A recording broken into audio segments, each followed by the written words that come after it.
xibaar yu wér te wóor ca tàng-tàng ba abonnez-vous pour ngeen di mën di jot suñuy vidéo. dal leen ak jàmm seen chaîne bi di Buzz 221 HD kii di Khalifa Sall di njiitalu parti politique bu ñu dippee taxawu Sénégal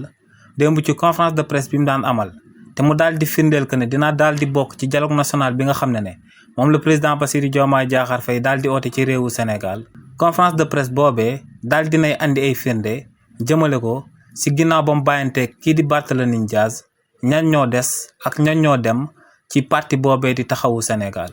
conférence de presse boobee kii di Khalifa Sall daan amal démb ki ñu dippee Soham Wardini nekkoon numéro 2 avant Barthélémy Dias teewe woon na ko.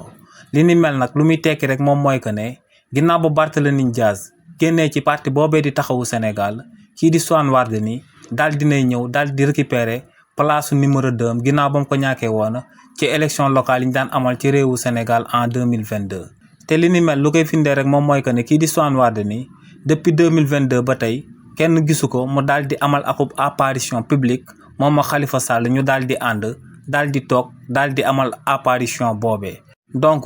lu Soham Wardini teewee démb ci conférence de presse bi nga xam ne moom la parti politique bi di taxawu Sénégal di daan amal ci réewu Sénégal loolee day finde que ne pare na pour daal di nekkaat numéro 2 ci biir parti politique boobee di taxawu Sénégal. waaye tamit conférence de presse boobee Khalifa Sall daan amal ci ñu dippee Ngoné Meng mi nga xam ne moom mooy actuel maire intermédiaire ci biir mairie ba ca Dakar daal di fay remplacer Barthélémy Dias ñëwoon na tamit daal di koy teewee. te loolee tamit lu muy firnde rek moom mooy que ne kii di Ngoné Meng moom daal dinay tànn daal di toog ci parti bi nga xam ne moom mooy parti taxawu Sénégal topput Barthélémy Dias si lum daal di génn ci parti bi di taxawu Sénégal. donc lu leer ba am moom mooy que ne kii di Ngoné Meng di maire intermédiaire actuellement ci biir mairie ba ca Dakar tàmmu na daal di toog ci côté mentoram bii di Khalifa Sall. xibaar yu wér te wóor ca tàng-tàng ba abonnez-vous pour ngeen di mën di jot suñuy vidéo.